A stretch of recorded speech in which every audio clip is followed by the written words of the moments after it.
আসসালামু আলাইকুম ওয়া রাহমাতুল্লাহি ওয়া বারাকাতুহু। সরকার অনেক ধরনের পরিবর্তন আনতেছে, বিশেষ করে ইমিগ্রেশনে, স্কিল্ড ওয়ার্কারে।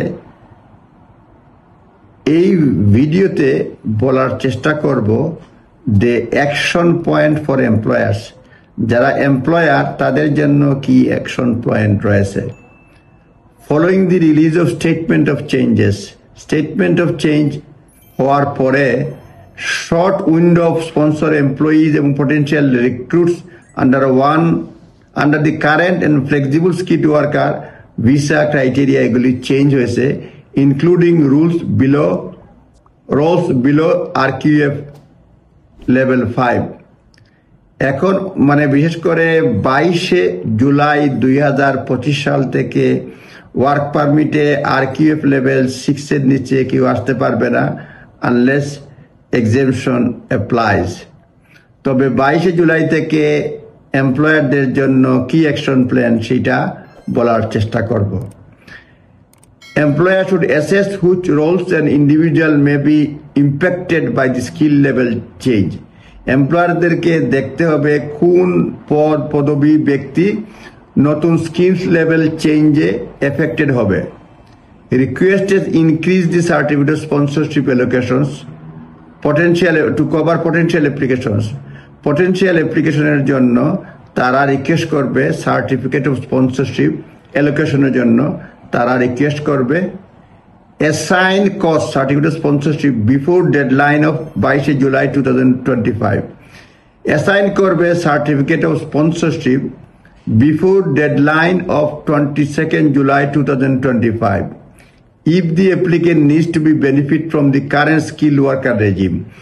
যদি অ্যাপ্লিকেন্টটা কারেন্ট স্কিল ওয়ার্কার রেজিম থেকে উপকার পেতে চায়। সুতরাং এমপ্লয়ারদের জন্য এইগুলি দেখা খুবই জরুরি।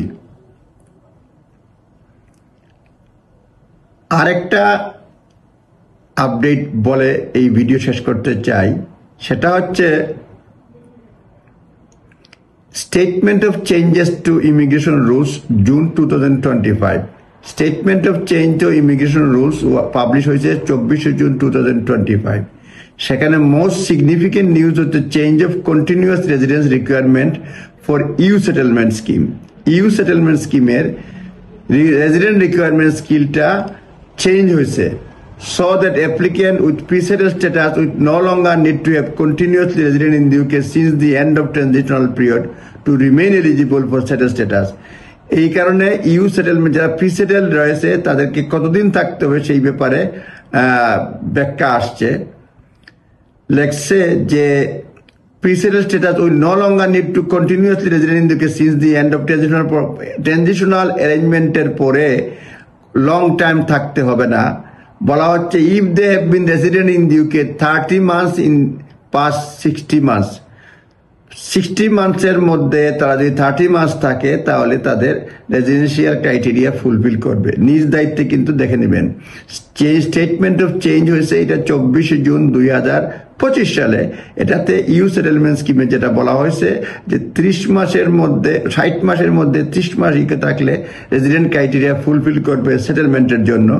আপনারা নিজ দায়িত্বে দেখে নেবেন। ধন্যবাদ। আসসালামু আলাইকুম।